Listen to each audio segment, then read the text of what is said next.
Bonjour à tous, c'est Megouin. Et François-Xavier Boulet. Pour Au micro de RTI, nous rencontrons aujourd'hui Stéphane Kegui, un metteur en scène suisse qui fait partie du collectif Rimini Protocol, spécialisé dans la production des pièces de théâtre documentaires. Voilà, c'est un collectif qui a élu domicile à Berlin et qui offre un regard amateur sur scène, en cela que les comédiens sont généralement tout un commun. Oui, alors Stéphane Kegui était à Taipei la semaine dernière pour présenter la pièce de théâtre « Ceci n'est pas une ambassade » qui a déjà été en tournée en Allemagne, en Suisse ou en Autriche.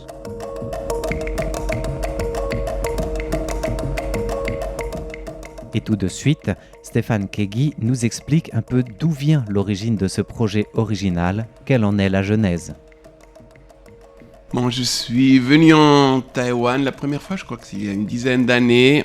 Avec mon collectif, on fait des projets qui sont toujours ont l'intérêt de nous rapprocher d'une réalité par les moyens du théâtre. Et des fois, cette réalité, elle se trouve dehors. Alors, la première fois qu'on est venu ici, on a fait un remote Taipei. C'est une audio tour pour 50 personnes qui suivent une sorte d'intelligence artificielle avec des casques sur les têtes. Et c'était très passionnant ici dans la ville. Et là, j'ai commencé alors à collaborer avec deux productrices, dramaturgistes de Taïwan, avec lesquelles j'ai toute une continuité. Ils ont même traduit un livre sur Rimini Protocol, mon collectif artistique, il y a quelques années. On a collaboré à Kaohsiung, où on a mis en scène une pièce qui s'appelle les 100% Kaohsiung ensemble avec une centaine de Kaohsiungais, ils appellent comme ça, sur scène. Et voilà, et alors il y a 2 ans, le Théâtre National m'a invité de passer toute une résidence et créer un nouveau projet. Et alors j'ai tout de suite dit à Suni et à Jinru, venez, aidez-moi dans la recherche, parce que cette fois-là, je voulais vraiment chercher mon sujet ici, sur l'île. Et au même moment, c'est très connecté avec l'étranger, parce que cette question de la non-reconnaissance de Taïwan comme pays par la plupart des pays européens et dans le monde est un sujet qui touche les deux côtés.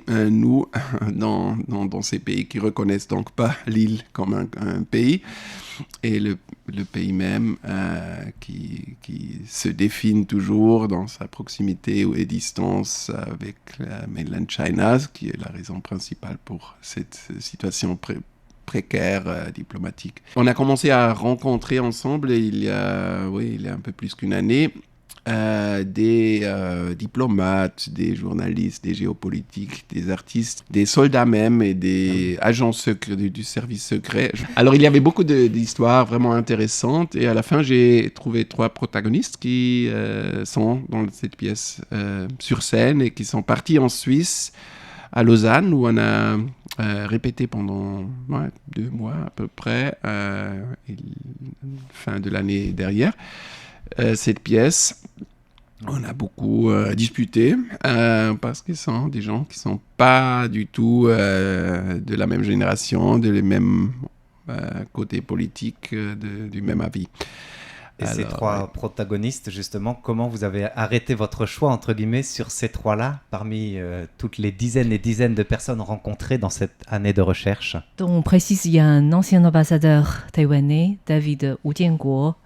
Il y a Guo Jiayou qui travaille dans Taïwan Digital Diplomacy Association, elle est la fondatrice même. Ouais. Oui, et Debbie, qui a 27 ans, qui est musicienne, mais qui est d'une famille héritière de bubble tea. Donc ces 3 personnes sont vos principaux acteurs, entre guillemets, de la pièce. Oui.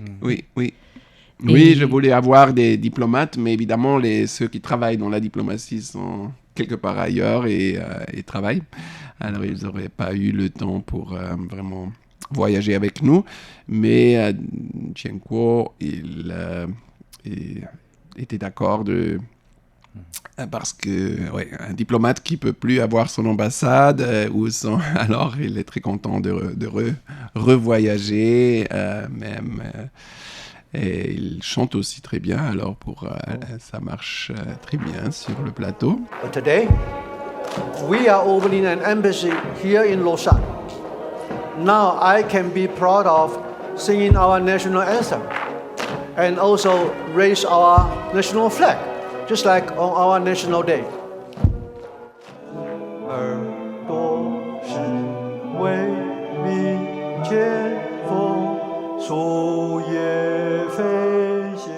Il vient d'une génération et d'un avis politique plutôt qui même rêve d'une réunification sous certaines conditions avec la Chine. Alors je voulais balancer ça avec des protagonistes qui sont plutôt jeunes et plutôt convaincus qu'il faut défendre la démocratie telle qu'elle est sur l'île. Et comment on fait un choix comme ça, c'est pas du tout un casting qui cherche les talents comme, je sais pas, tous ces superstar castings. Pour des K-pop bands, c'est plutôt vraiment une histoire, ou dans ce cas 3 histoires qu'on cherche et qu'on ne connaît pas encore. Cette histoire de Debbie Wang, musicienne qui est donc héréditaire de tout un empire des produits pour faire le bubble tea. Ça nous est tombé dessus un peu par hasard. D'accord. Et on avait beaucoup une volonté de aussi raconter à côté de la diplomatie, la réalité internationale du Taïwan qui est peut-être plus définie par le commerce que par la politique, là où le commerce compense ou trouve des détours pour quand même faire avec. Et on aurait aimé avoir un protagoniste ou une protagoniste de toute la thématique des semiconductors sur scène. Mais d'une certaine forme, le bubble tea, ça devient une métaphore ludique aussi de la même chose, parce que c'est tout nouveau en Europe. Il y a peut-être une dizaine d'années qu'on ne connaissait pas encore cette boisson, et depuis dans le temps que le Taïwan a perdu beaucoup de ses représentations diplomatiques, au même moment, ils ont gagné énormément de bubble tea shops dans toutes les villes. We export to countries like Japan or cities like London, Texas, Hamburg. Oui, il y a beaucoup de histoires qu'on raconte sur scène, des histoires très subjectives, mais qui forment quand même une image collective très démocratique. En tant que metteur en scène, avec ces histoires que vous ne connaissiez pas au départ, en 2 mois de travail avec ces personnes qui ne sont pas des comédiens professionnels, comment vous donnez une ligne directrice et une certaine unité à cette pièce? Ça doit être un sacré défi. Il y a une dramaturgie très claire, centrale, quand on a joué en Europe. La première, c'était en janvier à Berlin. Et là, alors, la dramaturgie était... On connaît ces gens dans la première scène, mais très vite, ils nous expliquent pourquoi ils sont là, pour installer ce qui dans la réalité serait impossible, une ambassade de Republic of China, in brackets, Taïwan. Ça, c'est déjà une grande dispute, comment on appelle cette ambassade, mais disons une ambassade de ce pays à Berlin. Dear guest, today I'm joined here as an unconventional diplomat with the expertise of digital diplomacy. Ce qui est normalement impossible, mais dans le théâtre, on est protégé par la liberté des arts. Alors, c'est possible pour la durée du spectacle, et c'est ce qu'on fait. Alors, on demande le public aussi s'ils sont d'accord de un peu dépasser ce qu'ils devraient faire comme allemand, officiellement. L'espace de la scène est un espace utopique aussi, alors on peut se permettre de rêver et aussi d'imaginer qu'est-ce que ça signifierait de le faire, quels sont aussi les désavantages, les problématiques, et là commence toute la dispute, quel est le bon drapeau. Là, ils ne sont pas tellement d'accord entre eux, quel est l'hymne qu'il faut ou pas chanter,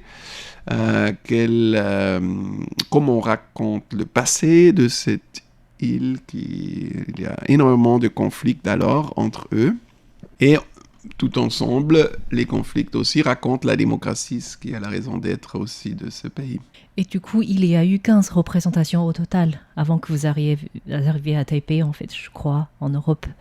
Et du coup, est-ce que c'est une pièce qui évolue et qui progresse au fur et à mesure? Et en arrivant à Taïwan, est-ce qu'il y a encore des adaptations qui ont été faites pour les spectateurs? Déjà, quand on a voyagé en Europe, on a toujours fait des adaptations parce que c'est toujours aussi une recherche sur quelle est la relation donc, de l'Allemagne, par exemple, avec Taïwan, ce qui est une relation spécifique parce que l'Allemagne de l'Est et à l'Ouest, ils ont un peu quelque chose à voir avec cette question réunification ou pas, même que c'est toute une autre histoire. La non-reconnaissance de l'ONU de l'Allemagne de l'Est jusqu'aux années 70, etc. Alors, il y avait des choses à raconter aussi sur Scholz a visité juste le fin de semaine Beijing avec beaucoup de protagonistes de l'industrie auto.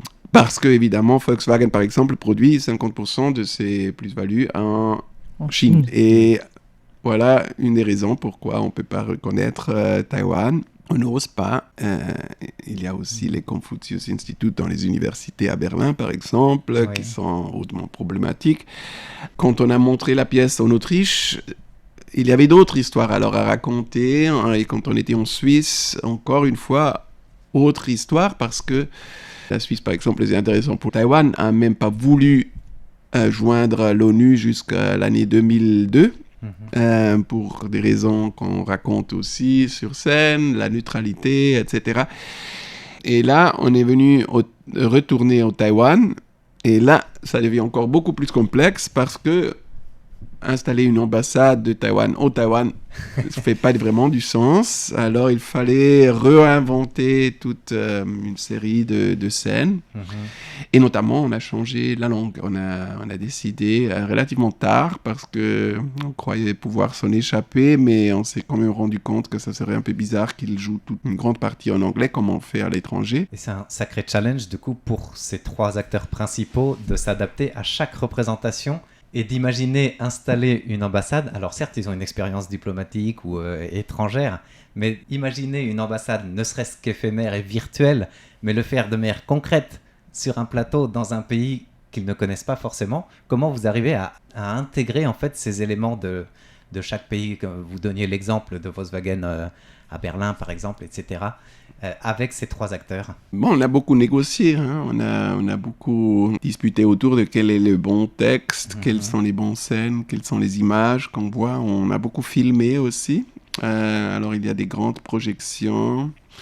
Et on travaille avec des histoires très personnelles à eux, hein, parce que, par exemple, David Wu, il a une histoire assez touchante qu'il m'a racontée dans les premiers jours de répétition sur sa famille, parce que il a que, quand il a, je crois que 58 ans, il découvre d'un coup qu'il est adopté, parce que son père était trop pauvre dans le Taïwan des années 50, qui était très pauvre, etc. Voilà, c'est entre autres une histoire qu'on raconte et qu'on met en relation avec toute sa théorie que d'une certaine forme, Taïwan et de la culture chinoise, que c'est une grande famille chinoise qui appelle son enfant perdu le Taïwan à retourner dans la famille, qu'il dit qu'il ne faut pas mettre de la pression parce que pour lui, ça lui a coûté beaucoup de temps pour répondre à cette famille génétique qui a pris le contact à l'époque alors avec lui. Il y a des histoires comme ça qui se retrouvent aussi en forme d'images parce qu'on a